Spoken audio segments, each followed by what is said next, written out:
So I'm here with Zhu, very notable player. How are you doing today? Good, hungry. Oh yes, yes. I get you there. How are you feeling about your pool? I haven't competed in a while, so I haven't competed since Genesis. I'm a pretty good player, so I think the first player that I recognize is Spark. Yeah. So yeah, I mean he's really tough. He's beaten West Balls. He gets a lot of experience playing Rocky and Ralph and all of those guys a lot. So not really sure. Confident enough, but not super confident. I so see. We'll see. Yes. We'll see. How many bowls of cup noodles do you eat every day, and why aren't you eating more? This is a bad question to ask me. So I'm going to be very frank.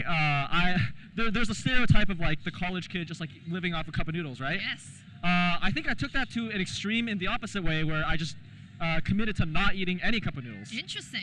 So I've not had cup of noodles other than on flights, which is actually really nice. So you can bring some onto your flight, get some hot water free, right? And it's like comfort food. Yeah. So you know, every now and then for a flight, but I don't rely on it as like a source of food or anything. So you want to prove the stereotype wrong? A little bit, but you know, like it's not necessarily like a bad thing. It's like convenient, it's cheap, it's quick, and pretty tasty. So I like that. Out of the ones you've tried, what is your favorite flavor? I can give you a list of flavors if you'd like. I like anything with peas in them. Ooh, interesting. I think which is all of them, but is it like a textural thing with peas and ramen? I like peas. You just like peas? I like peas, yeah. Wow. We have it here. All right. So I'd also like to know, what is your opinion on pineapple on pizza? Ooh, I think the whole issue is overblown. I don't think it's a big deal either way. I think people are just like memeing on it because it's supposed to be funny. I see. I think the people who say they really hate it probably don't hate it that much, and the people who like it are probably really stupid. Yeah.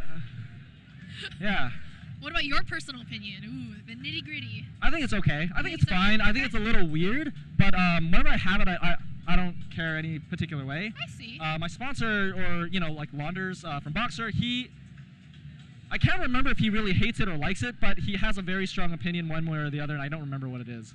I think he doesn't like it.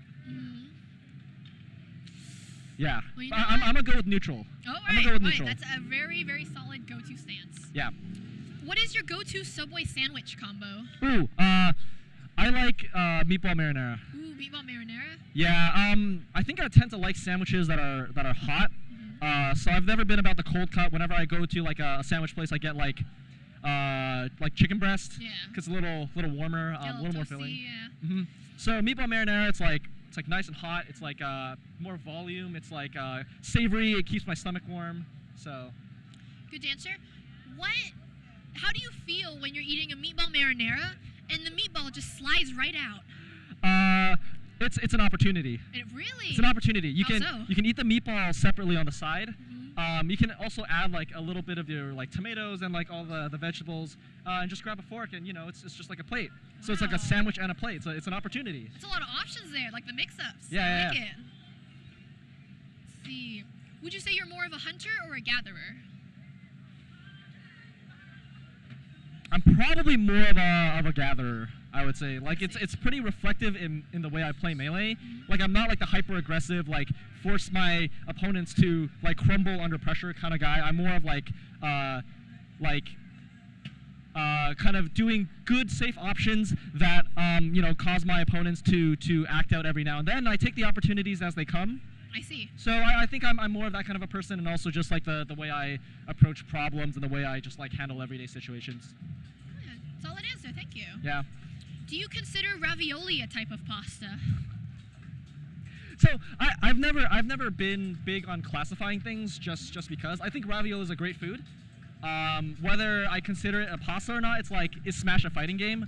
I don't really care. Smash is great and ravioli is great. Good. I like that analogy. Good analogy. Yeah. Do you have the same stance on calzones being a pizza? Same answer. Same I answer? think calzones are sick, whether it's a pizza or not. You know, usually you would get it at an Italian place or a pizza place. So to me, it's like, it's about the same. I like that. You have very consistent answers, yes. So you have a very large tournament history, of your very large Smash history. Okay. Have you had a memorable food experience at one of those tournaments? Yeah, this doesn't happen as much anymore, where like you know, when I first started in like 2007 to like maybe 2013, I think this still happens on the local level. I just don't participate as much. It's just after every local tournament, people would all get together and eat food. Yes. And for me, the most memorable was like it was a NorCal biweekly, and it was my first time getting second or like really placing in like the top 3.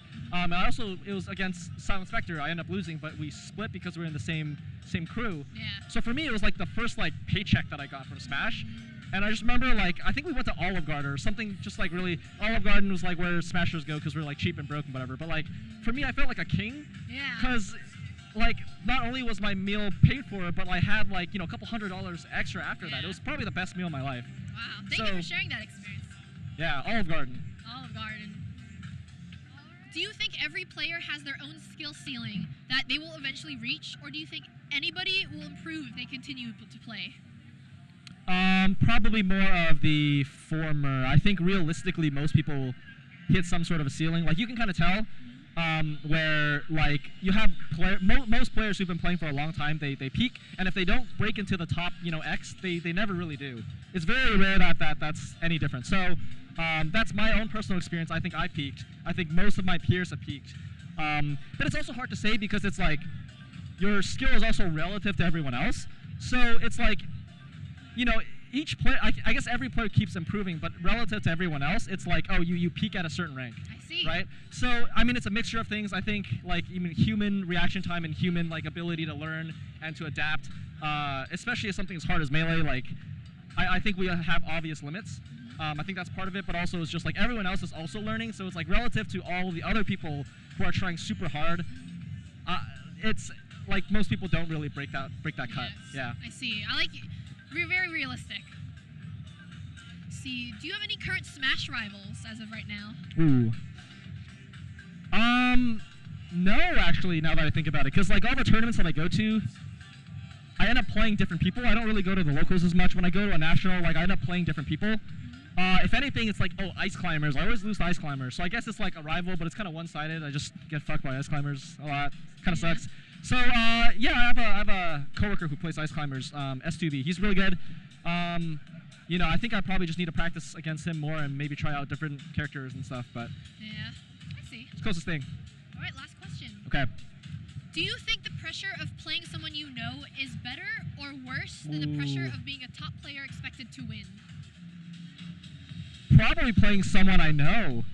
I think, like, I'm still not really sure how I feel about this, but usually when two people play each other a lot, one person ends up being very dominant, or it's very, very close to 50-50. It always converges to one or the other, I think. It never feels like it's like a 60-40 or 75-25 kind of thing. So from my personal experience, like Cactuar, right? I play him all the time, and he's like terrifying for me to play because he just is, his like play style is like molded around being good against mine. And so it's like, it's actually really difficult. And that's been the case for most of the people that I learned Smash with. Like there's a bit more pressure because like they already know how I play. And true, I also know how they play. But for me, 50-50 is a lot more scary than me being the favored player or me being the heavy underdog. I see. Yeah. Wow. That was a very insightful answer. Thank you. This concludes your interview with Zhu. Thank you very much for interviewing with us, Zhu. Yeah, of course. We're very grateful.